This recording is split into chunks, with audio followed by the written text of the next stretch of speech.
नमस्कार दोस्तों। आज की क्लास में अपने जो टॉपिक पढ़ने जा रहे हैं वो टॉपिक का नाम है अपना प्रतिपगमन या रिग्रेशन है। देखो मैं थोड़ा सा बता देता हूँ आपको। ये जो टॉपिक है वो संगणक की जो अभी तैयारी कर रहे हैं, अभी एग्ज़ाम होगी 19 दिसंबर को, उन विद्यार्थियों के लिए बहुत ही महत्वपूर्ण है।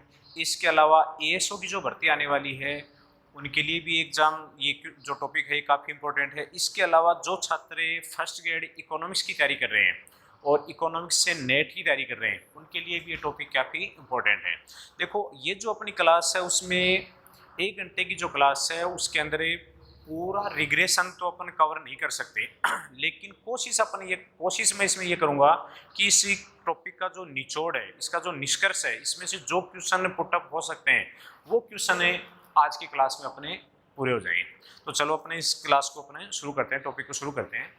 तो इसमें देखो पहली बात तो ये आता है कि प्रतीपगमन का एक शाब्दिक अर्थ क्या होता है। इस पे कई बार क्वेश्चन आ जाता है। तो इसका शाब्दिक अर्थ होता है पीछे की ओर लौटना।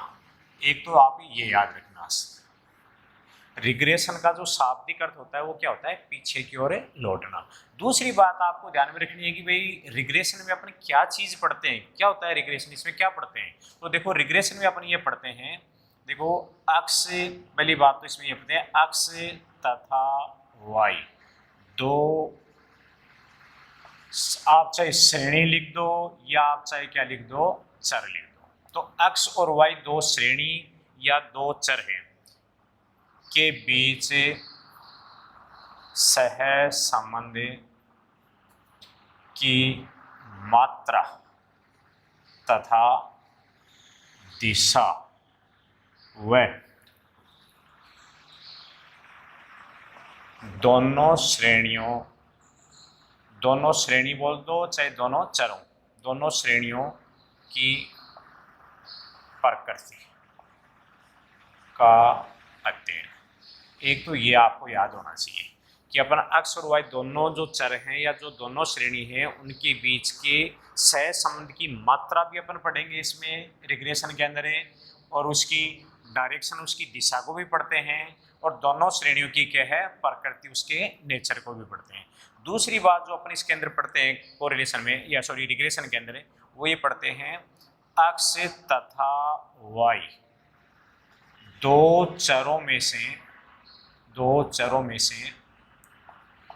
एक चर दिया हुआ होने पर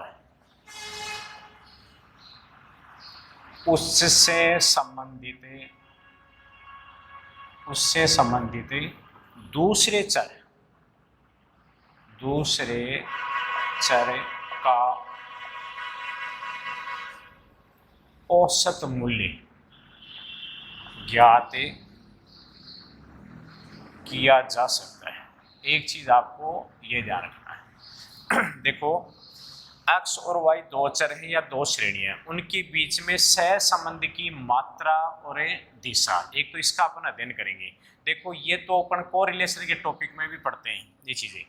इसके अलावा रिग्रेशन के अंदर इन दोनों श्रेणियों की प्रकृति का भी अध्ययन करेंगे। देखो ये जो रिग्रेशन और जो कोरिलेशन के जो टॉपिक हैं वो दोनों एक दूसरे से रिलेटेड हैं, दोनों के कंबाइंड इक्वेशन एग्जाम के अंदर आते हैं, लेकिन फिर भी ध्यान रखना दोनों के अंदर अंतर होता है। अंतर क्या होता है कि कोरिलेशन में अपने मतलब सह संबंध में तो अपन ये पढ़ते हैं कि दोनों चरों के बीच में, मतलब एक्स और वाई दो चर हैं या दो श्रेणियां हैं, तो दोनों चरों के बीच में कोरिलेशन की मात्रा कितनी है, कोरिलेशन की दिशा क्या है, डायरेक्शन क्या है उसका, ये पढ़ते हैं। जबकि रिग्रेशन में ये दोनों चीज तो पढ़ते ही हैं, इसके अलावा इन दोनों श्रेणियों की प्रकृति का भी अपन क्या करते हैं, अध्ययन करते हैं। दूसरी बात जो अपन पढ़ते हैं जो कोरिलेशन में नहीं होती लेकिन रिग्रेशन में अपन पढ़ते हैं कि अगर एक चर का कोई मूल्य दिया हुआ हो तो उससे रिलेटेड दूसरे चर का औसत मूल्य ज्ञात किया जा सकता है। तो ये दो लाइन आपको ध्यान में रखनी है। अब आपसे ये पूछ लिया कि भाई फिर कोरिलेशन और रिग्रेशन में अंतर क्या हुआ, तो दोनों में अंतर देखो, कोरिलेशन में सिर्फ दोनों श्रेणियों की सह संबंध की मात्रा और दिशा का ही पता चलता है, जबकि रिग्रेशन में ये दोनों का पता चलता है, साथ में उसकी प्रकृति का भी पता चलता है। तीसरी बात जो है वो ये कि एक्स और वाई चरों में से यदि एक चर दिया हुआ हो तो दूसरे चर का औसत मूल्य ज्ञात किया जा सकता है, लेकिन ये कोरिलेशन में ज्ञात नहीं हो सकता, सिर्फ रिग्रेशन में अपन ज्ञात कर सकते हैं। तो दो बातें तो आपको ये याद रखनी है। अगली बात देखो इसके अंदर जो पूछी जाती है वो ये है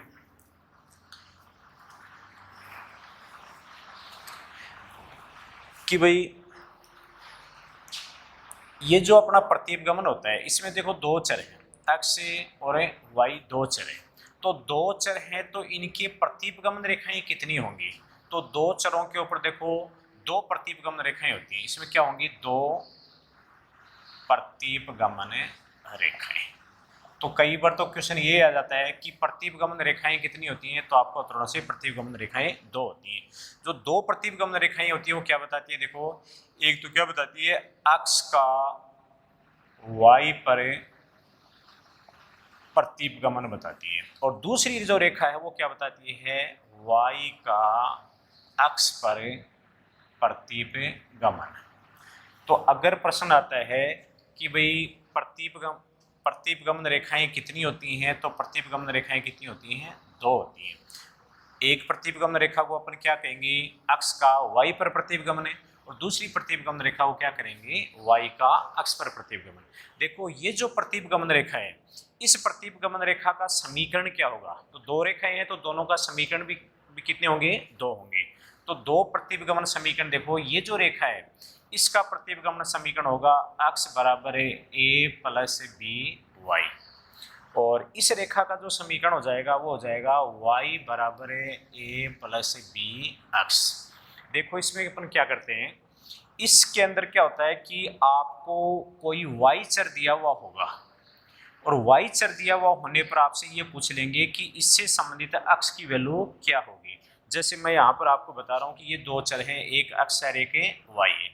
ये जो अक्ष चर है वो तो है छात्रों की हाइट है, और ये छात्रों का वजन है। जैसे मान लो आपको ये दे दिया कि छात्रों की हाइट दे दी, ये आपने दे दी छात्रों की ऊंचाई, और यहाँ मान लो छात्रों का क्या दे दिया, आपको भार दे दिया। जैसे 160, 161, 162, 163, 164, 165, इस तरह से छात्रों की ऊंचाई दी हुई है, ये इनका भार दिया हुआ है। जैसे मान लो ये भार दिया हुआ है आपके 48 kg, ठीक है ना, 49 kg, ये 50 kg, ये 52 kg, ये 53 kg, ये 54 kg या 55 kg, ये देखिए ये इनका भार दिया हुआ है। अब आप देख रहे हो कि भाई जैसे जैसे छात्रों की ऊंचाई बढ़ रही है तो उनका भार भी बढ़ रहा है, तो इनके बीच में कोरिलेशन है। तो अब अपन रिग्रेशन में अपन क्या पढ़ेंगे, देखो रिग्रेशन में ये पढ़ेंगे कि ये तो आपको दिया हुआ है, अब आपसे पूछ ले कि भाई आप तो ये बताओ कि एक छात्र जिसकी हाइट 170 सेमी है तो उस छात्र का वजन क्या होगा। या फिर आपसे पूछ ले कि एक छात्र जिसका वजन 65 kg है तो उस छात्र की हाइट क्या होगी। तो देखो यदि आपसे ये पूछ लिया कि भाई एक छात्र का वजन 65 kg है तो उसकी ऊंचाई क्या होगी, इसका मतलब क्या पूछा है, अक्ष की वैल्यू पूछी है। देखो ये अक्ष चर माना है, ये अपने क्या माना है, वाई चर माना है। तो इसमें अक्ष की वैल्यू पूछी है तो समीकरण कौन सा आएगा, ये काम में आएगा। यदि आपको ये पूछे कि एक छात्र की ऊंचाई 170 सेमी है तो उस छात्र का वजन क्या होगा, तो कौन सा समीकरण काम में आएगा, ये आएगा। तो इसमें देखो यहाँ पर जो अक्ष है वो तो क्या है, आश्रित चर है, और वाई यहाँ पर क्या है, स्वतंत्र चर है। मतलब जो दिया हुआ होगा क्वेश्चन के अंदर वो तो कौन सा होगा, स्वतंत्र चर होगा। जिसको ज्ञात करना है वो क्या होगा, आश्रित चर होगा।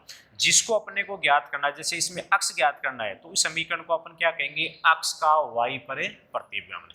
इसमें क्या होगा, वाई अपने को ज्ञात करना है, अक्ष दिया हुआ होगा। जो चर दिया हुआ होता है वो कौन सा होता है, स्वतंत्र चर होता है। जो अपने को ज्ञात करना होता है वो कौन सा होता है, आश्रित चर होता है। तो इसमें दिया हुआ है अक्ष ज्ञात करना है अपने को वाई, तो इसका समीकरण क्या हो जाएगा, y बराबर है a प्लस बी अक्ष। इसको बोलेंगे y का अक्ष पर प्रतिपगमन। y का अक्ष पर, इसका मतलब अक्ष स्वतंत्र है और y अपने को क्या है, ज्ञात करना है, आश्रित चर है। जैसे देखो यहाँ पर आपको ये कह दिया कि भाई एक छात्र जिसकी ऊंचाई 170 सेमी है तो उस छात्र का वजन क्या होगा। तो इसका मतलब दिया क्या है, अक्ष दिया है, ज्ञात क्या करना है आपको, y ज्ञात करना है। तो कौन सा समीकरण काम में आएगा, ये समीकरण काम आएगा, क्योंकि y ज्ञात करनी है तो y का अक्ष पर प्रतिपगमन। जैसे आपको ये दे दिया कि एक छात्र का वजन 65 kg है, इसका मतलब y की वैल्यू दे दी, पूछ लिया क्या, तो उस छात्र की हाइट क्या होगी, मतलब उसकी एवरेज हाइट बताओ आप क्या होगी उस छात्र की। तो आपको y दे दिया, ज्ञात क्या करना है, अक्ष ज्ञात करना है। तो समीकरण कौन सा काम में आएगा, अक्ष का y पर प्रतिपगमन समीकरण, ये समीकरण काम में आएगा। तो आप मेरे हिसाब से अब यहाँ तक समझ चुके हो कि भाई प्रतिपगमन रेखाएं कितनी होती हैं, 2 होती हैं, और प्रतिपगमन समीकरण भी कितने होते हैं, 2 होते हैं। अब देखो अपने क्या करेंगे, इन 2 प्रतिपगमन रेखाओं से या इन 2 प्रतिपगमन समीकरणों से अपन क्या ज्ञात करेंगे, तो इसमें अक्ष और y के बीच में सह संबंध कितना है, सह संबंध की मात्रा क्या है, सॉरी सह संबंध की दिशा क्या है। देखो अपन ये जो दोनों चर हैं, तो इन दोनों चरों के बीच में सह संबंध की दिशा एक चीज, दोनों के बीच में सह संबंध की मात्रा और दोनों के बीच में सह संबंध की प्रकृति, इन 3 चीजों को अपन क्या करते हैं, इसमें ज्ञात करते हैं। अब ये तीनों चीजों अपन ज्ञात करेंगे तो आपको प्रतिपगमन रेखाओं का पता होना चाहिए, प्रतिपगमन समीकरणों का आपको पता होना चाहिए। अब देखो कैसे ज्ञात करेंगे, तो मैं सबसे पहले प्रतिपगमन रेखाएं ले रहा हूं।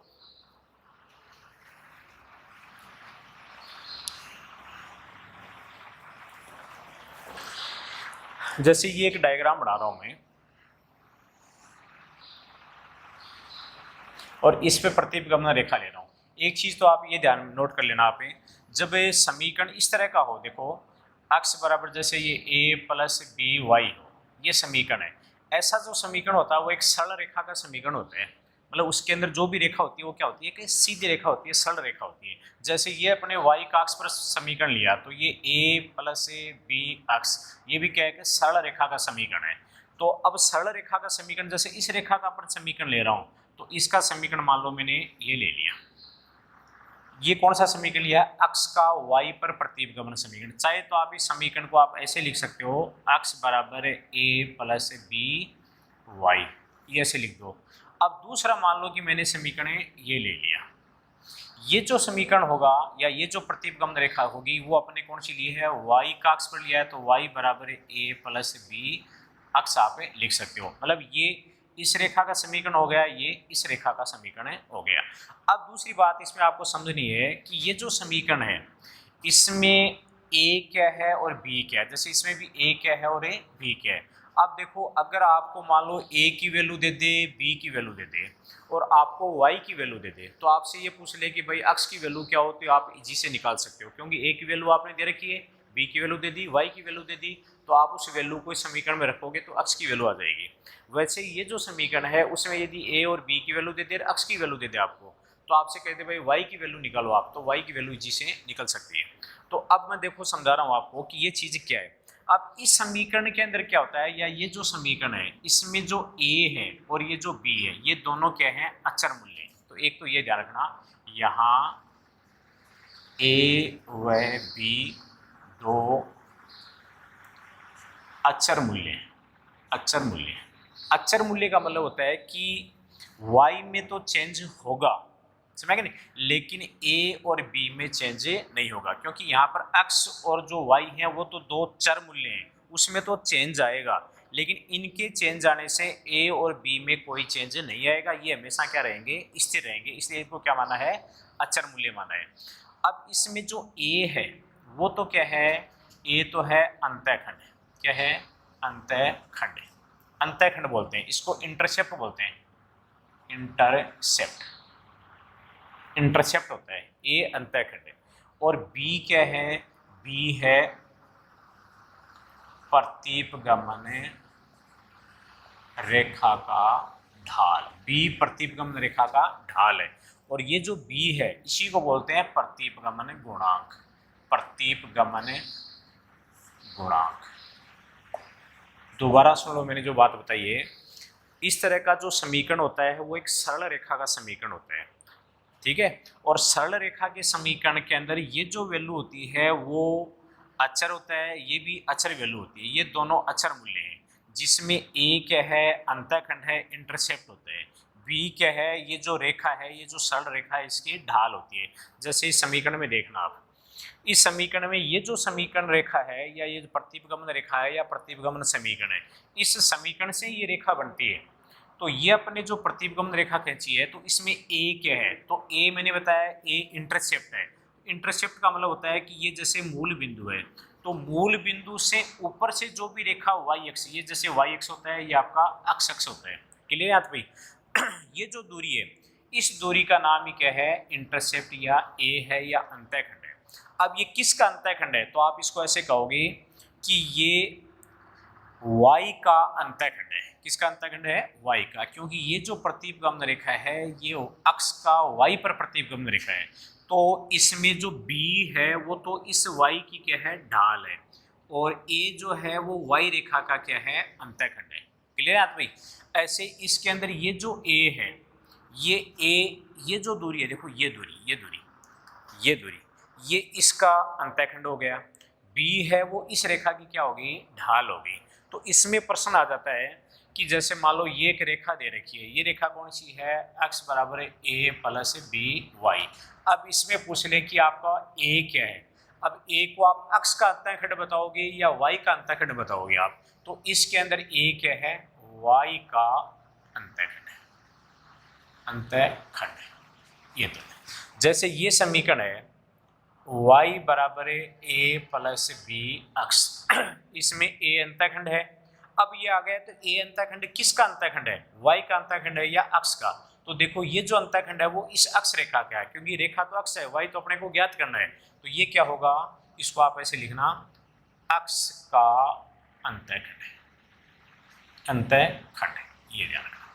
तो एक तो आपको ये ध्यान रखना है कि a अंतःखंड है, लेकिन कौन सी रेखा का अंतःखंड है, जैसे इस समीकरण में जो a होगा वो y का अंतःखंड होगा, इस समीकरण के अंदर a है वो क्या होगा, अक्ष का अंतःखंड होगा, इस समीकरण के अंदर b है वो y रेखा की ढाल होगी, जैसे इस समीकरण ये रेखा है तो ये y रेखा की क्या है, ढाल है।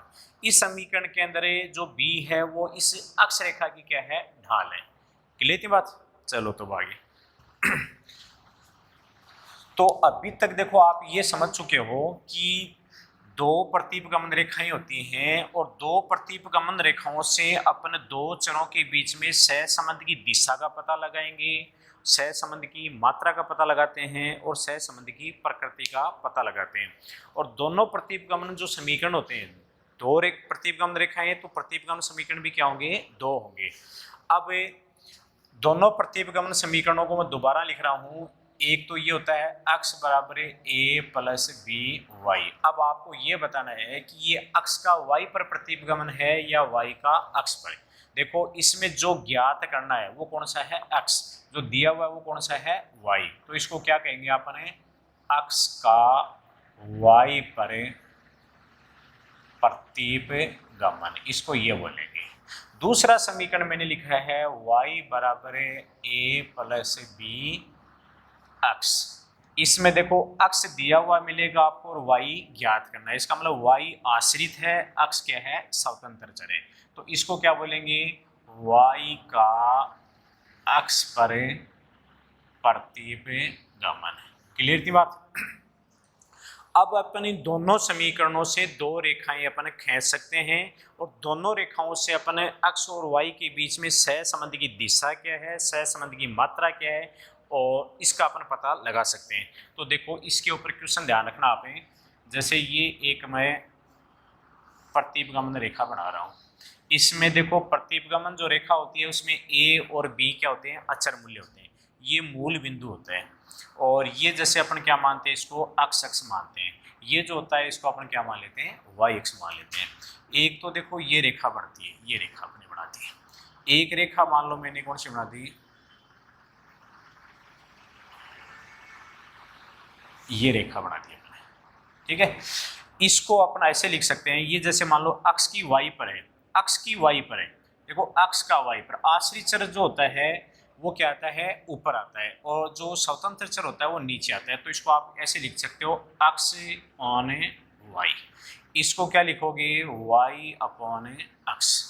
देखो मैंने बताया आपको, ये देखने से पता चल जाएगा कि अक्ष चर ऊपर है, इसका मतलब आश्रित है, और जो चर दिया हुआ है या जो चर स्वतंत्र है वो क्या आता है, नीचे। तो ये जो रेखा होगी वो कौन सी रेखा होगी, अक्ष का y पर प्रतिबंध। ये जो रेखा है उसमें आश्रित चर ऊपर है y और स्वतंत्र चर है नीचे, तो ये जो रेखा होगी वो होगी y का अक्ष पर प्रतिबंध। क्लियर है यहाँ तक?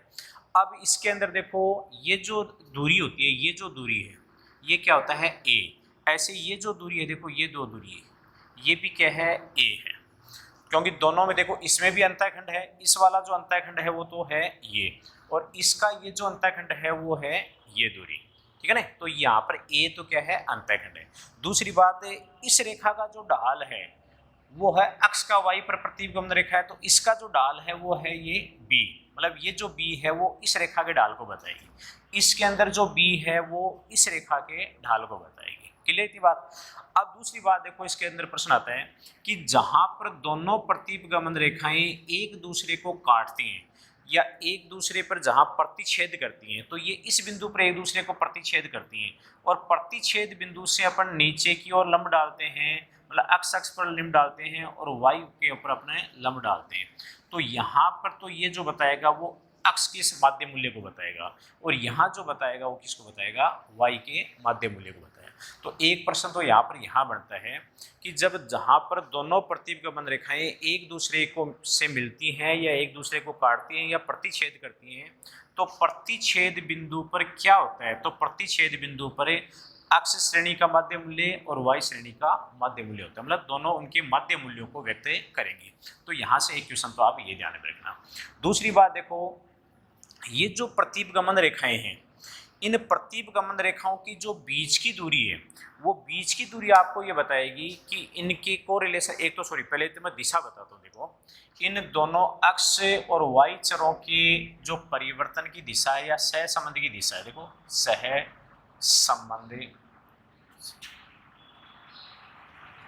की दिशा, और एक अपन पढ़ेंगे सहसंबंध की मात्रा। दोनों चीजें अपने को इन रेखाओं से पता चल जाएगी। देखो सहसंबंध की दिशा, जब दोनों प्रतिगमन रेखाएं बाएं से दाईं ओर बढ़ रही हो, देखो ये बाईं साइड होता है ये दाईं साइड होता है, तो दोनों रेखाएं बाएं से दाईं ओर देखो बढ़ रही हैं, ठीक है ना। जब दोनों बाएं से दाईं ओर बढ़ रही होती हैं तो सहसंबंध क्या होता है, सहसंबंध की जो दिशा क्या होती है, पॉजिटिव होती है। क्लियर की बात? यदि ये दोनों रेखाएं यदि नीचे की ओर गिरती है तो मतलब इसको आप ऐसे कह सकते हो r बराबर क्या है, प्लस है, मतलब सहसंबंध क्या है, पॉजिटिव है। यदि ये रेखाएं इस तरीके से होती है, इस तरीके से होती है रेखाएं, जैसे ये रेखा भी मान लो इस तरीके से होती है, दूसरी रेखा मान लो कि ऐसी होती है, ये जो रेखाएं होती है इस तरीके से होती है, तो ये क्या होता है, इनके बीच में r बराबर क्या होता, नेगेटिव होता, मतलब सहसंबंध क्या होता, नेगेटिव होता, ठीक है ना। और यहाँ पर सहसंबंध क्या है, पॉजिटिव है। तो एक तो ये देखें जब दोनों रेखाएं बढ़ रही हो, बाएं से दाईं ओर बढ़ रही हो, तब कोरिलेशन क्या होता है, पॉजिटिव होता है। जब दोनों रेखाएं क्या हो रही हो, घट रही हो, तो सहसंबंध क्या होता है, नेगेटिव होता है। एक तो ये ध्यान में, एक क्वेश्चन तो आपको ये पता है। दूसरी बात देखो आपको सहसंबंध की दिशा का तो पता चल गया, अब सहसंबंध की जो मात्रा है वो भी इन दोनों रेखाओं से पता चलेगी। मात्रा का पता ऐसे चलता है कि इन दोनों सहसंबंध दोनों जो प्रतिगमन रेखाएं हैं उनके बीच की दूरी कैसी है, इनके बीच की दूरी जितनी कम होगी सहसंबंध की मात्रा उतनी क्या होगी, ज्यादा होगी। तो देखो अक्ष और y के बीच, अक्ष तथा y के बीच सहसंबंध अधिक होगा, या इसको ऐसे लिख लो बोले आप,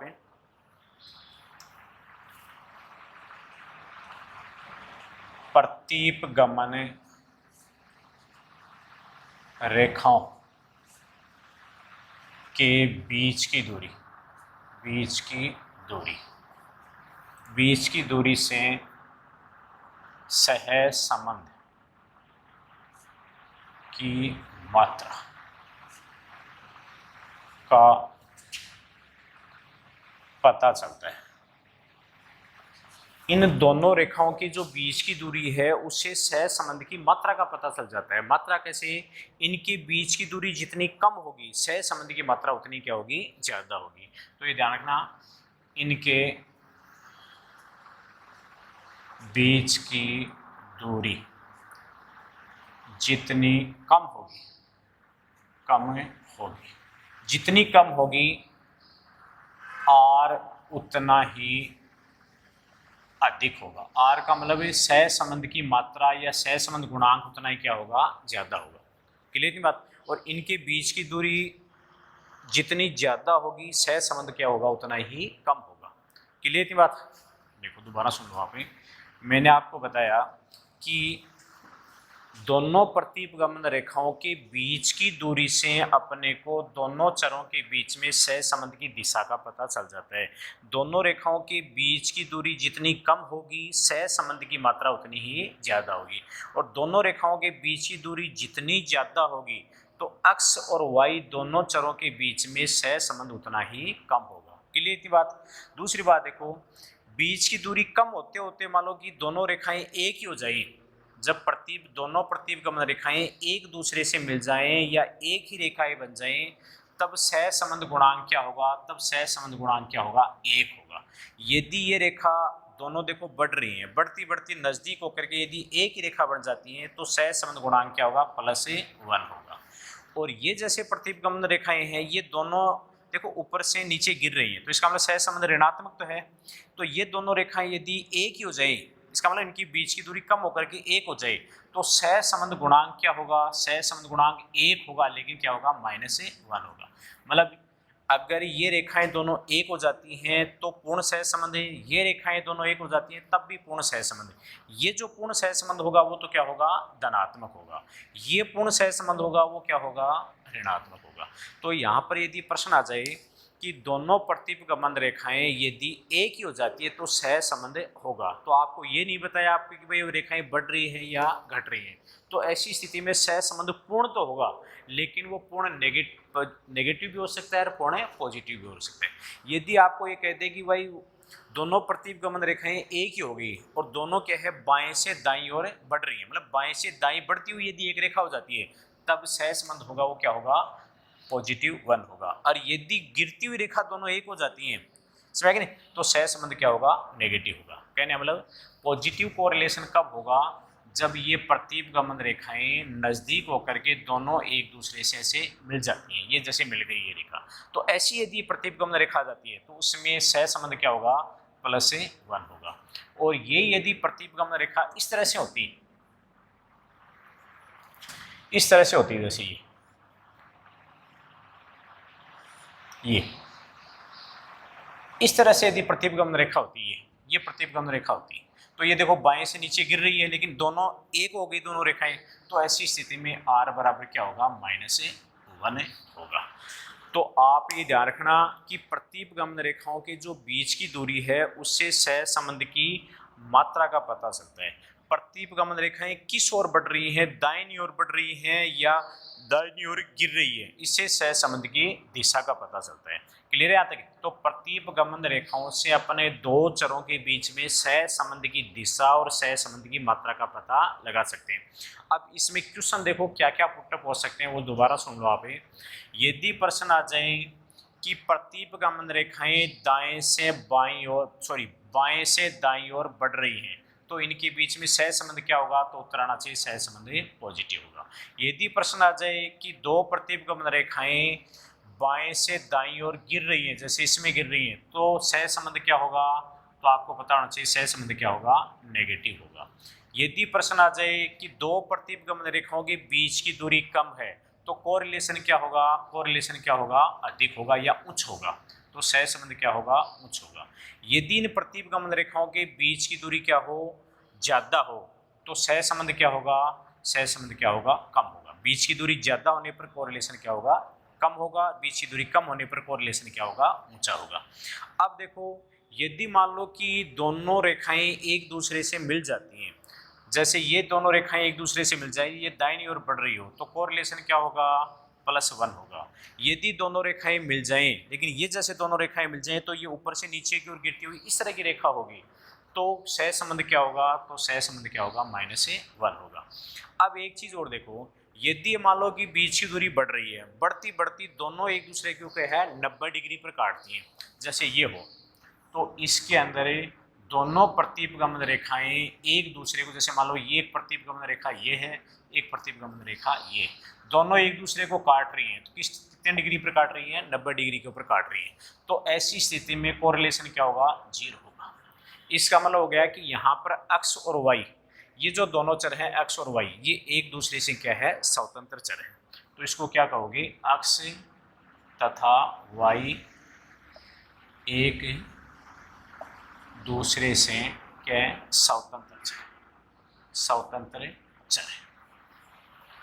जब x और y एक दूसरे से स्वतंत्र चर हैं तो इनकी जो प्रतिपगमन रेखाएं हैं वो एक दूसरे को लंबवत काटेंगी या एक दूसरे को 90 डिग्री के ऊपर काटेंगी। ऐसी स्थिति में कोरिलेशन जो होगा इनके बीच में वो क्या होगा, 0 होगा। अब जब दोनों प्रतिपगमन रेखाओं की एक ही प्रतिपगमन रेखा बन जाती है, मतलब प्रतिपगमन रेखा एक ही हो, तो ऐसी स्थिति में सहसंबंध क्या होगा, पूर्ण होगा। या तो पूर्ण पॉजिटिव होगा या सहसंबंध पूर्ण क्या होगा, नेगेटिव होगा। क्लियर थी बात? चलो तो अगली जो बात इसके अंदर पूछी जा सकती है वो देखो,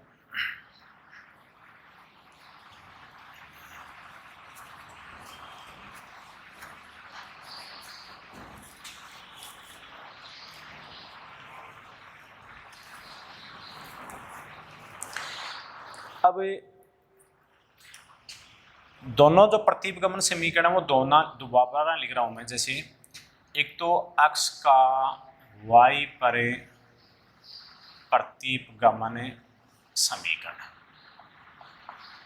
दूसरा मैंने बताया भाई y का x पर प्रतिपगमन समीकरण। ये दोनों समीकरण है। जैसे एक समीकरण क्या हो गया आपका, ये हो गया, दूसरा समीकरण है ये हो गया। x का y पर जो प्रतिपगमन समीकरण है उसको लिखते हैं x बराबर a प्लस बी वाई, और इसको लिखते हैं y बराबर a प्लस बी x। अब देखो इन समीकरणों के ऊपर और क्या क्वेश्चन बन सकते हैं। देखो एक तो अपने ये पढ़ चुके कि इन समीकरणों के आधार पर दो प्रतिपगमन रेखाएं खींची जा सकती हैं, और दोनों प्रतिपगमन रेखाओं को देख करके आप ये बता सकते हो कि x और y के बीच में सहसंबंध की दिशा क्या है, x और y के बीच में सहसंबंध की मात्रा क्या है, पूर्ण सहसंबंध कब होगा, सहसंबंध का अभाव कब होगा। ये अपने को दोनों की प्रतिपगमन रेखाओं से अपने पता लगा सकते हैं।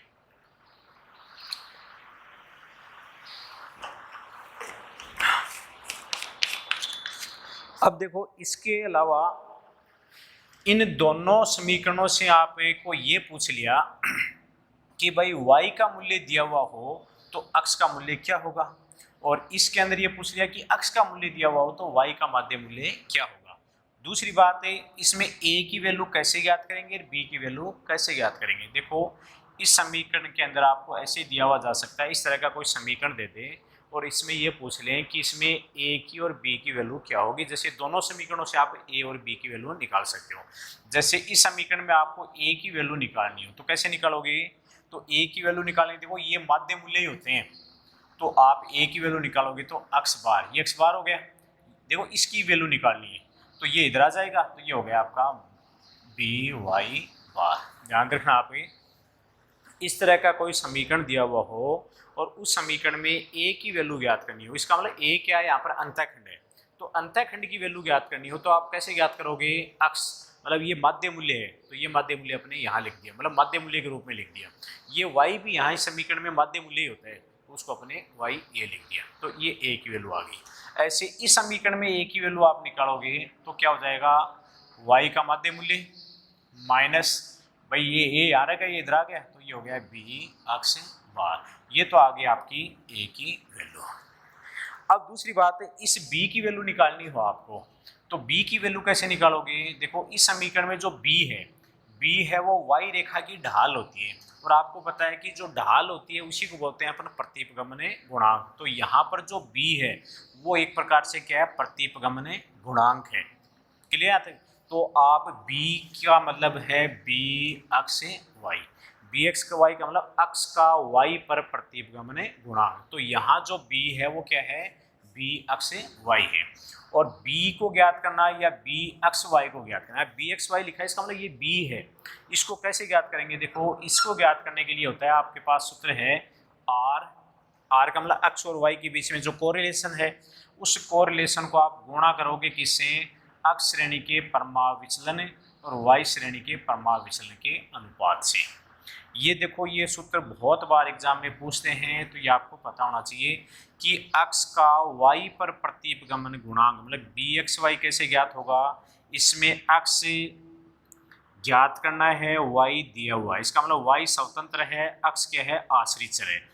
जो आश्रित चर होता है या जिसको ज्ञात करना होता है उसको ऊपर लिखते हैं, जो स्वतंत्र चर होता है उसको अपने नीचे लिखते हैं। तो आश्रित चर का परमाविचलन ऊपर लिख दिया, स्वतंत्र चर का परमाविचलन नीचे लिख दिया और अपने कोरिलेशन से सहसंबंध गुणांक से क्या कर दिया, गुणा कर दिया। ऐसे ही इसमें आप b निकालोगे, इसमें भी क्या है, b का मतलब है by(x). इसका मतलब यहाँ पर b क्या है, प्रतिपगमन रेखा की ढाल है और ढाल को ही अपन क्या कहेंगे, प्रतिपगमन गुणांक कहते हैं। इसका मतलब b है, ये प्रतिपगमन गुणांक है, यहाँ पर b ढाल है और ढाल को क्या कहते हैं, प्रतिपगमन गुणांक कहते हैं। तो यहाँ पर by(x) कैसे ज्ञात किया जाएगा, वही सूत्र है r, सहसंबंध से गुणा कर देंगे। अब इसमें देखो स्वतंत्र चर है x और आश्रित चर है y, तो y का जो परमाविचलन है वो ऊपर लिख देंगे और x का परमाविचलन क्या लिख देंगे, नीचे लिख देंगे। तो ये आपका ये सब है। क्लियर थी बात। तो अगर दो प्रतिपगमन समीकरण दिए हुए हो और उन प्रतिपगमन समीकरणों से आपको a की वैल्यू निकालनी हो तो ऐसे निकल जाएगी, दोनों के अंदर b की वैल्यू निकालनी हो तो ऐसे निकल जाएगी। ठीक है। अब देखो इस तरह का जो समीकरण होता है उसमें क्या होता है कि आपको y की मूल्य दिया हुआ मिलेगा आपको, और ज्ञात किसका करना है, x का मूल्य आपको ज्ञात करना है। तो ये समीकरण काम में आएगा। इसमें a की वैल्यू आप इस तरीके से निकाल लेना, b की वैल्यू आप इस तरीके से निकाल लेना। a और b की वैल्यू इसमें रखना, y की वैल्यू अगला देगा तो आपके पास क्या आ जाएगी, x की वैल्यू आ जाएगी। ऐसे इस समीकरण के अंदर a की वैल्यू आप इस सूत्र से निकाल लेना, b की वैल्यू आप इस सूत्र से निकाल लेना। x की वैल्यू अगला देगा और y की वैल्यू आपको क्या करनी है, ज्ञात करनी है। अब इस समीकरण को अपन थोड़ा सा आगे रखें। आगे दिन में देखो क्या है, a की वैल्यू को इस समीकरण में, a की वैल्यू को इस समीकरण में रखें और b की वैल्यू को भी अपन इस समीकरण के अंदर रखें। तो मैं सबसे पहले a की वैल्यू को रख रहा हूं। तो ये समीकरण, ऊपर वाला समीकरण क्या हो जाएगा, देखो x बराबर a की वैल्यू को रख देता हूं तो ये हो जाएगा x बार माइनस बी वाई बार। देखो मैंने यहाँ एक, ये जो वैल्यू है a की वो इस समीकरण में यहाँ पर रख दी है, प्लस क्या हो जाएगा आपका बी वाई। ध्यान देना, देखो ये समीकरण है, इस समीकरण में मैंने सिर्फ a की वैल्यू ये रखी है, बाकी वैसा का वैसा ही है। तो इसको आप आगे हल कर लो तो ये हो जाएगा x माइनस एक्स बार बराबर क्या हो जाएगा, देखो ये जो b है उसमें से b तो कॉमन आ जाएगा, ये देखो दोनों b है तो b कॉमन आ गया, ये y को आप यहाँ लिख दिया और ये y बार है यहाँ आ गया। देखो इसके अंदर ये बी वाई मैंने यहाँ लिख लिया, ये इधर लिख लिया, इसमें दोनों में b है तो b क्या आ गया, कॉमन आ गया। क्लियर थी बात। अब ये जो b की वैल्यू है, b की वैल्यू ये है, क्योंकि देखो b का मतलब bxy है, तो bxy की वैल्यू क्या है, ये है। तो यहाँ पर मैं b की वैल्यू रख दूँ इसके अंदर, तो ये समीकरण क्या बन जाएगा, x माइनस एक्स बार बराबर r परमाविचलन x बट्टा परमाविचलन y, और ये हो जाएगा आपका y माइनस वाई बार। क्लियर है यहाँ तक। तो इसके अंदर आप ध्यान देना, आप ये जो समीकरण है, ये समीकरण आपके क्या है, कब काम में आता है, ये समीकरण आपका तब काम में आएगा जब आपको x बार दिया हुआ हो, y बार दिया हुआ हो, आपको परमाविचलन x दे रखा हो, परमाविचलन y दे रखा हो और आपको r दे रखा हो। ठीक है। और आपसे ये पूछ लिया कि y का मूल्य इतना है तो आप x का मूल्य बताओ, x का मूल्य आप बताओ, तब आपके ये समीकरण काम में आएगा। ऐसे अपने इस समीकरण को अपन रखें, इस समीकरण में a की वैल्यू रख देता हूँ तो क्या आ जाएगा, y बराबर क्या हो जाएगा, देखो y बार माइनस बी एक्स बार प्लस बी एक्स। देखो इस समीकरण के अंदर मैंने a का मूल्य रख दिया है, तो a की जगह मैंने ये रख दिया है, तो a की जगह मैंने ये रख दिया, bx अपनी जगह पर आ गया। अब ऐसे इसको y, इस y बार को इधर ले लो, y माइनस वाई बार बराबर क्या हो जाएगा, b कॉमन आ जाएगा और ये आ जाएगा आपका x माइनस एक्स बार। देखो इन दोनों के अंदर इसको अपने इधर ले लिया, इसको इधर ले लिया, इसमें ये जो b दोनों में कॉमन है तो वो b कॉमन ले लिया, तो ये आपका बन गया x माइनस एक्स बार।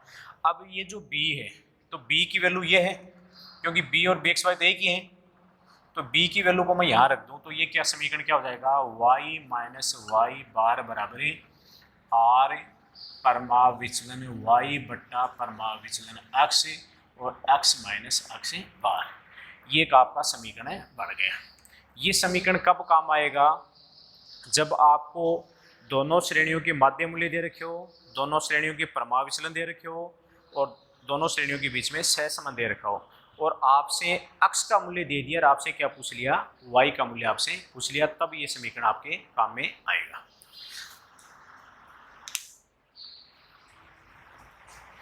तो एक आप ये ध्यान में रखना। आप क्लियर है? इसके ऊपर मैं कोई एग्जाम्पल नहीं करवा रहा हूं, एक बार आप ये सूत्र ध्यान में रखना। एग्जाम्पल आगे करवा दूंगा मैं इसको।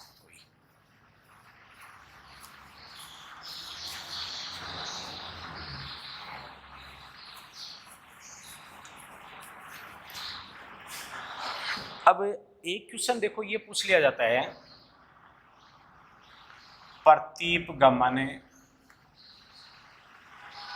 गुणांकों, प्रतीपगमन गुणांकों की सहायता से सह संबंध ज्ञात करना।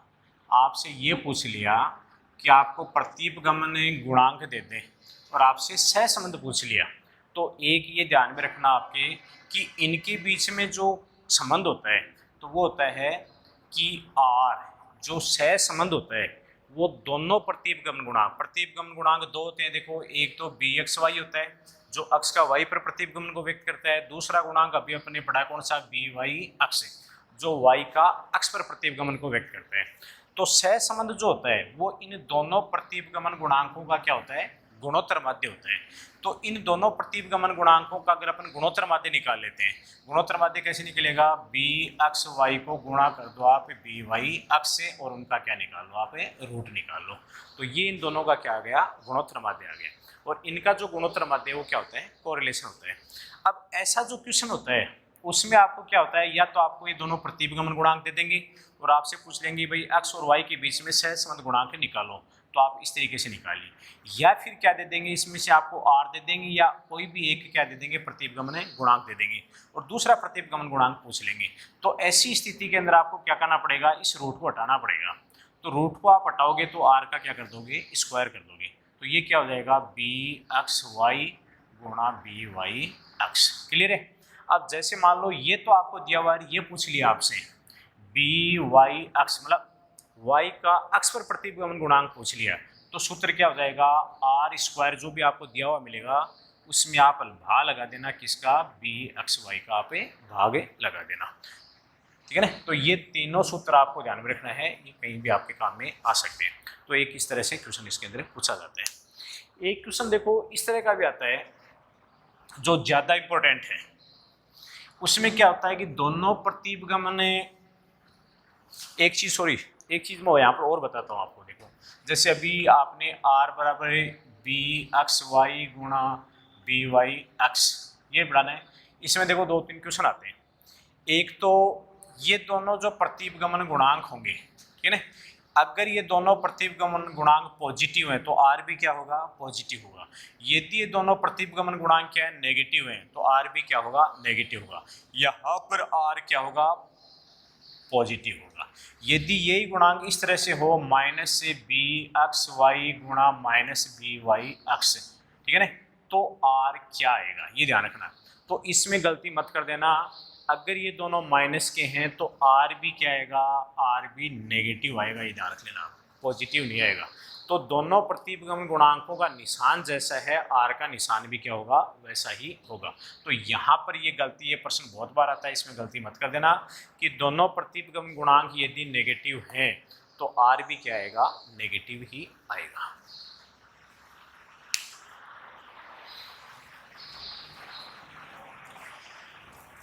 अगली जो बात इसमें पूछी जाती है वो पूछी जाती है कि भाई अगर आपको मान लो कि दोनों प्रतीपगमन समीकरण दे रखे हो और दोनों प्रतीपगमन समीकरण दे करके आपको दोनों श्रेणियों के माध्य मूल्य पूछ लिए और दोनों के गुणांक पूछ लिए और आपको सहसंबंध गुणांक पूछ लिया, तो ऐसी स्थिति में आप क्या करोगे? जैसे मैं एक एग्जाम्पल ले रहा हूँ। मान लो कि अपने एक एग्जाम्पल ले लिया,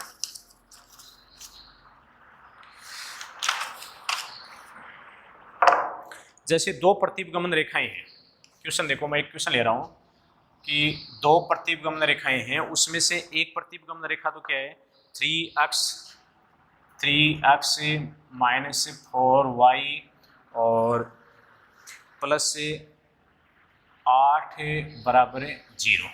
और दूसरी जो प्रतिपगमन समीकरण है वो अपने ले लिया 4x माइनस 3y बराबर 1। ये दो अपने प्रतिपगमन समीकरण ले लिए। ध्यान रखना आप। देखो इस तरह का क्वेश्चन आ जाए कि दो प्रतिपगमन समीकरण है। देखो दो प्रतिपगमन समीकरण, ये आपके सामने दो प्रतिपगमन समीकरण मैंने लिख रखे हैं। 3x माइनस 4y प्लस 8 और ये 4x माइनस 3y बराबर 1 दे रखा है।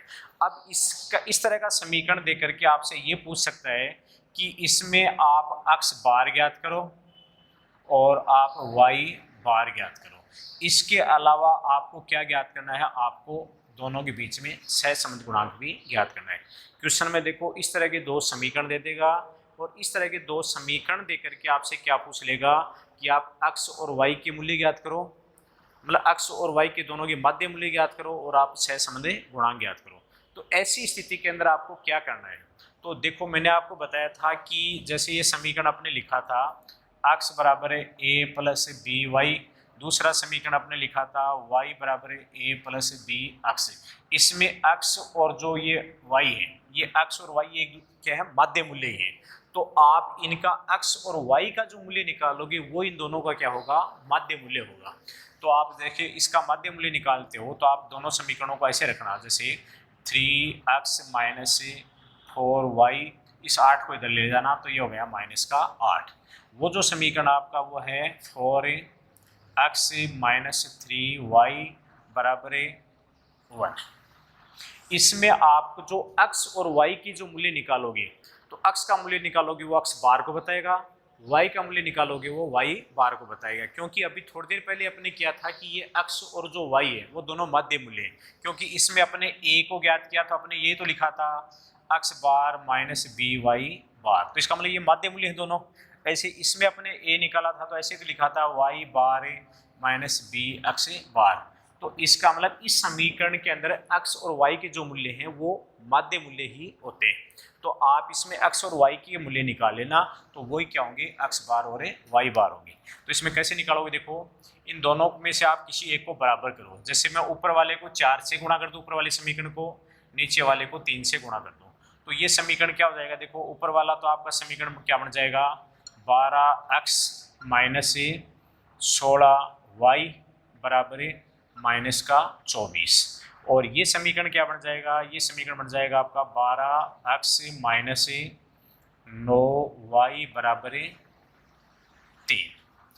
अब इसमें देखो इसको काट दो आप, ये कट जाएगा, तो ये काटोगे तो इसको आप घटा दो। समीकरण एक में से दो समीकरण घटाओगे तो माइनस बन गया, ये प्लस बन गया, ये आपका माइनस हो गया। तो ये तो आपका माइनस से प्लस क्या हो गया, कैंसिल आउट हो गया। इसमें देखो 16 माइनस का है, प्लस का है 9, तो कितना बचा भाई, माइनस का 5y बच गया। माइनस का 5y बराबर ये भी माइनस है, ये भी माइनस है, तो माइनस का क्या हो गया 25 27 हो गया, क्योंकि 9 सॉरी भाई 16 में से आप 9 घटाओ तो कितना बचेगा, 7 बचेगा, सॉरी 7y हो गया। और ये आपका बच गया कितना 10, 25 से ये बच गया आपका 27। तो फिर y बराबर क्या हो जाएगा, y का मतलब y बार आ जाएगा। एक मिनट, समीकरण मैंने सही लिख दिया क्या, 3x प्लस माइनस 4y और ये 4x माइनस 3y बराबर 1 और ये बराबर 8। 12x 16 16 और 3 दिया 9, ये प्लस का, तो 16 में से 9 गया तो कितना बचा भाई 7y हो गया। और ये है आपका, एक मिनट, ये प्लस का हो गया और ये माइनस का हो गया, ठीक है। तो 27 7, तो y बराबर कितना हो जाएगा, देखो तो y का मतलब जो भी मूल्य आएगा तो ये आ जाएगा आपका 27/7। तो इसका मतलब y बार, ये जो y है वो किसको बताएगा, y बार को बताएगा।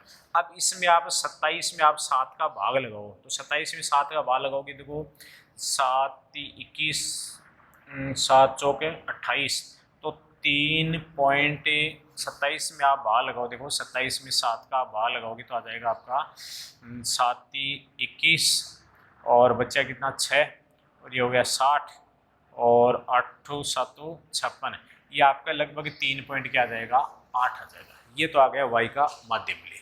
अब ये जो y का माध्य मूल्य है वो आप किसी रखो, किसी भी समीकरण के अंदर आप रख दो तो क्या आ जाएगा, अक्ष की वैल्यू आ जाएगी। जैसे देखो इसके अंदर आप इसको ऐसे रखो, ये y का मूल्य है वो अपन समीकरण 1 के अंदर रखें तो आपके क्या आ जाएगा, अक्ष बार आ जाएगा। जैसे इसमें रख देते हैं तो ये आपका हो गया 3x माइनस 4 गुणा 3.8 बराबर माइनस का 8, ये अपने रख दिया इसके अंदर। तो ये आ गया आपका 3x बराबर है, इसको आप गुणा करो तो गुणा करोगे तो देखो 3.8 को आप -4 से गुणा करो, 8 चौके 32, 3 12 12 और 3 कितने हो गए, 12 3 15 हो गए, और ये अपने 15.2 आ गया। तो ये आपका आ जाएगा माइनस का 8, ये इधर गए तो ये क्या हो गया, प्लस का हो गया, प्लस का 15.2 हो गया। तो आप इसको घटाओ तो 15.2 में से अगर आप 8 घटाते हो तो ये हो जाएगा 3x बराबर है, देखो इसमें से घटा हुआ 15.2 में से आप कितना घटाना, आपको 8 घटाना है तो क्या जाएगा, देखो 2 और इसको घटाया तो ये कितना आ गया आपका 7, तो ये आ गया आपका 7.2। तो अक्ष बार बराबर कितना हो जाएगा, देखो ये जो अक्ष है वो अक्ष बार ही होता है, तो अक्ष बार बराबर कितना हो जाएगा आपका 7.2/3। दशमलव यदि आप हटाते हो तो ये तो हो जाएंगे 30 और ऊपर वाले कितने हो गए 72 हो गए। तो इसका मतलब इसको मैं हटा देता हूँ तो ये हो गया आपका 72/30। अब काट दो आप, 3 से कट रहा है, 3 से कट रहा है तो ये तो हो गया 10 बार गया, ये 3 से गया आपका 3 दूनी 6, 1 12 4 24 हो गया, तो ये आपका 2.4 आ गया। तो यहाँ पर देखो ये जो आपका समीकरण दिया हुआ है इसमें अक्ष बार तो आ रहा है 2.4 और y बार कितना आ रहा है, y बार आ रहा है 3.8। तो इसका मतलब आपने अक्ष बार और y बार के मूल्य आपने निकाल लिए। अब अगला क्या पूछा है आगे,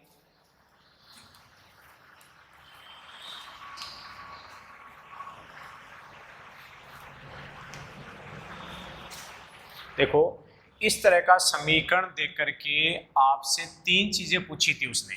3 क्या पूछी थी, एक तो अक्ष बार का मूल्य पूछा था, एक y बार का मूल्य पूछा था, और एक आपसे क्या पूछा था, दोनों के बीच में सहसंबंध गुणांक पूछा था। तो आपने 2 तो निकाले हैं, क्यों, अक्ष बार आपने निकाला 2.4 आया है, y बार आपने निकाल लिया ये कितना है 3.8 है। अब आपको r की वैल्यू और निकालनी है। देखो अभी थोड़ी देर पहले अपने पढ़ा था कि r बराबर क्या होता है, बी एक्स वाई गुणा बी वाई एक्स और इसका रूट होता है। मतलब आपको ये पता हो और ये पता हो तो आप r निकाल सकते हो। अब आते ये बी एक्स वाई है, बी एक्स वाई क्या है, इस अक्ष की y पर डाल है, बी वाई एक्स है वो y का अक्ष पर डाल है, मतलब ये दोनों प्रतिपगमन गुणांक है। तो आप इन दोनों समीकरणों को देख करके आपको क्या करना पड़ेगा, प्रतिपगमन गुणांक ज्ञात करना पड़ेगा। अब थोड़ा सा यहाँ पर आपको दिमाग ये लगाना पड़ेगा कि इसमें तो पता ही नहीं चल रहा इन दोनों समीकरणों में से तो कि कौन सा समीकरण अक्ष का y पर है प्रतिपगमन है, कौन सा y का अक्ष पर प्रतिपगमन समीकरण है। तो इसके अंदर आप देखो, ये देखो एक ये नियम आपको ध्यान में रखना है, ठीक है ना। नियम क्या ध्यान में रखना है कि बी एक्स वाई गुणा बी वाई एक्स, इन दोनों का जो गुणा होता है वो कभी भी 1 से ज़्यादा नहीं होता, मतलब ये ग्रेटर देन 1 नहीं होता। ये चीज़ आपको ध्यान में रखनी है। दोनों प्रतिपगमन गुणांकों का जो गुणा होता है वो 1 से ज़्यादा नहीं होता। तो क्या होता है वो, तो वो होता है बी एक्स वाई गुणा बी वाई एक्स, या तो 1 से क्या होगा कम होगा या वो 1 के क्या होगा बराबर होगा, ये ध्यान रखिए आप। लेकिन ये दोनों ज़्यादा नहीं हो सकते, दोनों का गुणा 1 से ज़्यादा नहीं हो सकता। ये 2 बातें आपको ध्यान में रखनी है। दोनों का गुणा या तो 1 से क्या होगा कम होगा या 1 के क्या होगा बराबर होगा। यदि दोनों का गुणा 1 के बराबर है तो इसका मतलब कोरिलेशन क्या होगा 1 होगा, और यदि दोनों से कम है तो इसका मतलब कोरिलेशन 1 से क्या होगा कम होगा। लेकिन दोनों का गुणा 1 से ज़्यादा नहीं हो सकता। अब आप इन दोनों बातों को ध्यान में रखने, खासकर आपको ये जो बात है इस बात को ध्यान में रख करके इनसे अपन क्या निकाल सकते हैं, बी एक्स वाई और बी वाई एक्स निकाल सकते हैं। जैसे ये रेखा आपने, ये समीकरण वो ले रहा हूँ 3x - 4y = -8, इस समीकरण को मैंने ऐसे रख दिया। अब आप याद करो, देखो इस समीकरण में अपन ये मानना पड़ेगा कि अक्ष का y पर है या y का अक्ष पर है, क्योंकि पता तो चल ही नहीं रहा। तो अगर इस समीकरण को मैं क्या मान लूँ, अक्ष का y पर मान लूँ, अक्ष का y पर मान लूँ, तो अपने को अक्ष की वैल्यू निकालनी पड़ेगी। देखो मैंने इस समीकरण को क्या मान लिया है, अक्ष का y पर प्रतिबिंब मान लिया है। तो आप इसको ऐसे लिखोगे 3x बराबर -4y, ठीक है ना, माइनस का 8। तो फिर x बराबर क्या होगा, x बराबर हो जाएगा -4/3y-8। ये इसमें 3 का भाग लगाने की जरूरत नहीं है हमको, क्योंकि प्रतिपगमन गुणांक जो होता है वो प्रतिपगमन गुणांक के मूल बिंदु से क्या होता है, प्रभावित नहीं होता, मतलब इससे प्रभावित नहीं होगा। इसकी सिर्फ ढाल से क्या होगा, प्रभावित होगा। तो इसके नीचे में 3 लिख दो, चाहे मत लिखो, इससे कोई फर्क नहीं पड़ता। तो इसके अंदर 3 लिखने की जरूरत नहीं है आपको। ये हो गया। तो इसका मतलब देखो, आप 4 में आप 3 का भाग लगाओगे तो 1 से क्या आएगा, ज्यादा आएगा। समझ गए? ऐसे ही फिर इसको क्या माना अपने, अक्ष का y पर प्रतिपगमन, अक्ष का y पर प्रतिपगमन माना आपने। तो ये समीकरण क्या हो गया, ये हो गया आपका y का अक्ष पर प्रतिपगमन हो गया, गमन। ये y का अक्ष पर हो गया। तो इसको कैसे लिखोगे, देखो इस समीकरण को आप देखो, ये जो समीकरण है 4x - 3y बराबर 1 है। इसको आप ऐसे लिखना, ये ज्ञात करना ना, जिसको ज्ञात करना उसको प्लस में रखना पड़ेगा, सॉरी जिसको ज्ञात करना उसको वहां का वहीं रखना पड़ेगा। तो ये तो हो गया -3y, और इधर ही आ जाएगा आपका माइनस का क्या आ गया, 4x आ गया। क्लियर है यहाँ तक? और माइनस का 1 हो गया। अब देखो इसके अंदर तो y बराबर क्या हो जाएगा, y बराबर हो गया 4/3, और ये माइनस माइनस क्या हो गया, कैंसिल हो गया। ये आप चाहे इसको मान लो माइनस का y मान लो, आप ले माइनस का y बराबर 4/3 अक्ष, ये माइनस का हो गया। ये भी आप, और ये -1 है, तो ये भी क्या हो गया, 1 से ज़्यादा आ रहा है। देखो ये भी क्या आ रहा है, -1 से ज़्यादा आ रहा है, ये भी -1 से ज़्यादा आ रहा है। तो इसका मतलब हो गया कि b अक्ष y ये भी ग्रेटर देन क्या आ रहा है, 1 आ रहा है, और यहाँ पर भी ग्रेटर देन by अक्ष भी ग्रेटर देन क्या आ रहा है, 1 आ रहा है। दोनों 1 से ज़्यादा है। तो इसका मतलब अपने जो कल्पना की थी कि ये अक्ष का y पर हो सकता है और ये y का अक्ष पर हो सकता है, ये अपनी कल्पना सही नहीं है। तो अपन दोनों को क्या कर देंगे, चेंज कर देंगे इसी स्थिति के अंदर। तो इसका मतलब ये हो गया कि पहले वाला जो समीकरण है वो अक्ष का y पर नहीं हो सकता, और दूसरा समीकरण है वो y का अक्ष पर नहीं हो सकता, क्योंकि ऐसी स्थिति में दोनों के गुणांकों को अपन गुणा करें तो वो 1 से ज़्यादा आ रहा है। तो ये कंडीशन सही नहीं है। तो फिर क्या करेंगे, अपने ये जो पहले वाला है इसको क्या मान लेंगे, इसको y का अक्ष पर प्रतिपगमन मान लेंगे। तो इस समीकरण को अपने मानेंगे y का अक्ष पर प्रतिपगमन। देखो ये चीज़ थोड़ी सी कठिन है, लेकिन एक बार आपकी समझ में आ गई तो कहीं दिक्कत नहीं आएगी। तो इसको अपने क्या मान लिया, y का अक्ष पर प्रतिपगमन मान लिया। क्यों मान लिया, क्योंकि अपने ये देख चुके हैं कि अगर इसको अक्ष का y पर माना, समझ गए, तो ये y का अक्ष पर हो गया, तो दोनों के गुणांक 1 से ज़्यादा आ रहे हैं, इसलिए ये क्या है, सही नहीं होता। तो इसलिए अपने इस समीकरण को क्या मानना पड़ेगा, y का अक्ष पर। तो y का अक्ष पर होगा तो इसको कैसे लिखेंगे, 3x - 4y बराबर -8। ये y का अक्ष पर, इसका मतलब y की वैल्यू ज्ञात करनी पड़ेगी। तो इसको आप ऐसे कैसे रहने दो y वाले को, और 3x इधर आ जाएगा, तो ये हो जाएगा -3x और -8। तो y की वैल्यू क्या हो जाएगी, तो y की वैल्यू ऐसे आ जाएगी -3/4, ये -y है भाई, और ये आपका आ गया x -8। इसके अंदर आप भाग लगाओगे तो आपको पता है ये आ जाएगा -0.75x, और माइनस का क्या आ गया, 8 आ गया। क्लियर भाई? और ये -y हो गया। अब इसमें ध्यान रखना, जो रेखा का ढाल है वो क्या है, नेगेटिव है, एक बात। दूसरा, ये जो समीकरण है, इस समीकरण के अंदर ये जो 8 है वो तो बता रहा है, ये जो 8 है वो तो किसको बता रहा है, अंतःखंड को बता रहा है। और ये जो है, ये जो 0.75 है, ये क्या बता रहा है, ढाल का बता रहा है। जैसे देखो मैं समीकरण लिखता हूँ आपको, या चाहे इसको 1 मिनट ये निकालो आप।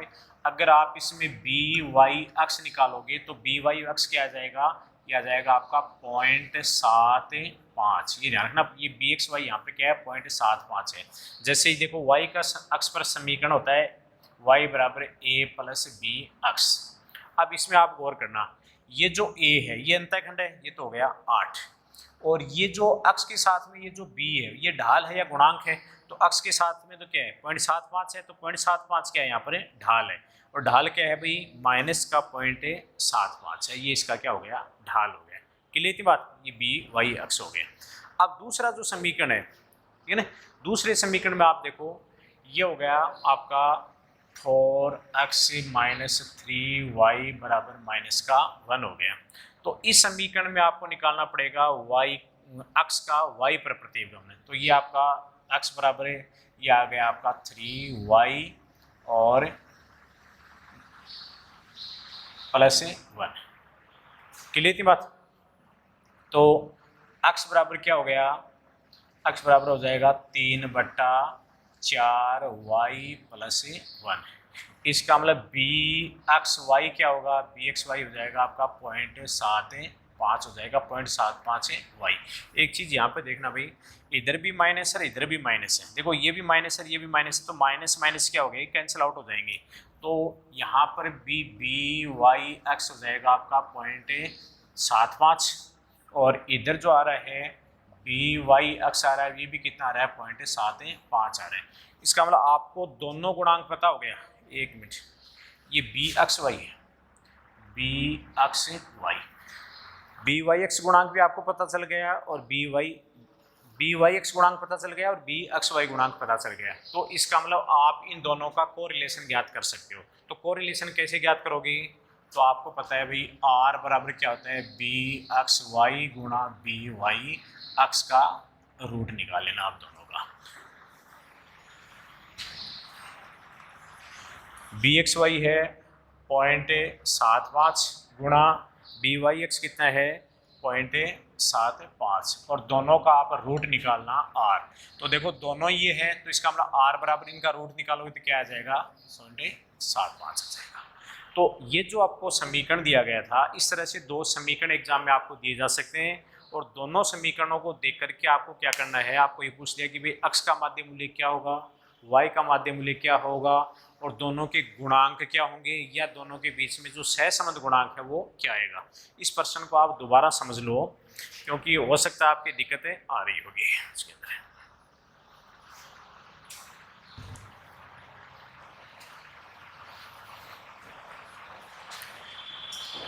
देखो मैं जो आपको इस क्वेश्चन में ये बता रहा था कि आपको कोई दो समीकरण दिया हुआ हो, जैसे एक x बराबर है a प्लस बी वाई, और एक समीकरण आपको दे रखा हो y बराबर है a प्लस बी एक्स। इस तरह से दो समीकरण दे करके आपसे क्या पूछा जा सकता है, आपसे x बार और माध्य मूल्य और y का माध्य मूल्य पूछा जा सकता है, और दोनों के बीच के अंदर कोरिलेशन कितना है, मतलब सहसंबंध गुणांक कितना है वो पूछा जा सकता है।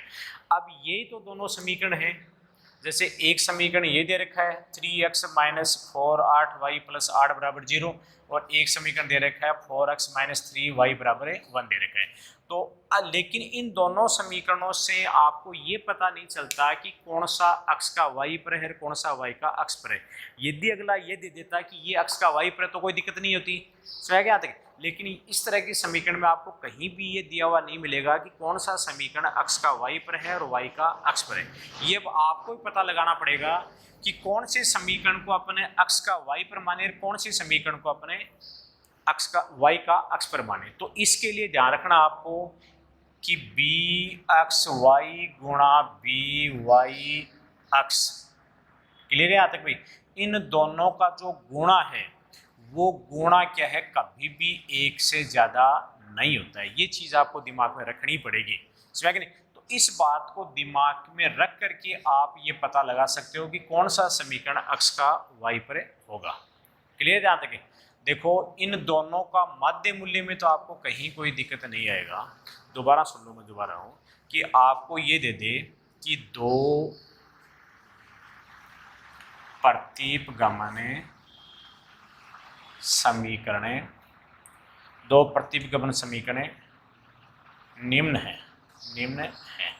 अब प्रतिपगमन समीकरण दे दिया आपको 3x माइनस 4y प्लस 8 बराबर 0, तथा दूसरा समीकरण आपको दे दिया 4x माइनस 3y बराबर +1 है। तो x बार y बार तथा सहसंबंधी गुणांक ज्ञात कीजिए। ये दे दिया, कोई जरूरी नहीं है इतना बड़ा क्वेश्चन दे आपको, सिर्फ x और y के समांतर माध्य ही पूछा जा सकता है, या आपसे सिर्फ क्या पूछ ले, इन दोनों के बीच में कोरिलेशन ही पूछ ले, ऐसा हो सकता है। यदि आपको सिर्फ प्रश्न इतना ही दिया हुआ हो कि इन दोनों के माध्य मूल्य आप बताओ, तो माध्य मूल्य यदि पूछ लिया तो तब तो कोई दिक्कत ही नहीं है आपको, क्योंकि आप x और y के मूल्य निकाल लेना, x और y के जो मूल्य निकालोगे वही क्या होंगे, इनके माध्य मूल्य होंगे। तो सिर्फ आपसे ये x बार और y बार ही पूछा है, तब तो आप इन दोनों समीकरणों को ऐसे रख लेना 3x माइनस 4y प्लस 8, ठीक है ना, इसको इधर ले लो, बराबर में ले लो, बराबर माइनस का 8। देखो इस 8 को मैंने बराबर के इधर लिया हूँ। ये जो समीकरण है ये आपका हो गया 4x माइनस 3y बराबर 1।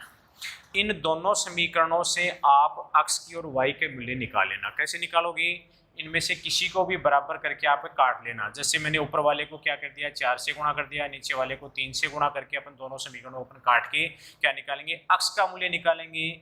इससे तो y का मूल्य निकल जाएगा, तो वो तो y का मूल्य निकलेगा, वो तो y बार हो गया। x का मूल्य निकालोगे वो क्या हो गया, x से बार हो गया। तो यहाँ पर x बार और y बार ज्ञात करना हो तब तो कोई दिक्कत नहीं है, दोनों समीकरणों को इस तरह से रख करके आप x और y के मूल्य निकाल लेना। x और y के जो मूल्य होंगे वो ही इनके क्या बताएंगे, माध्य मूल्य होंगे।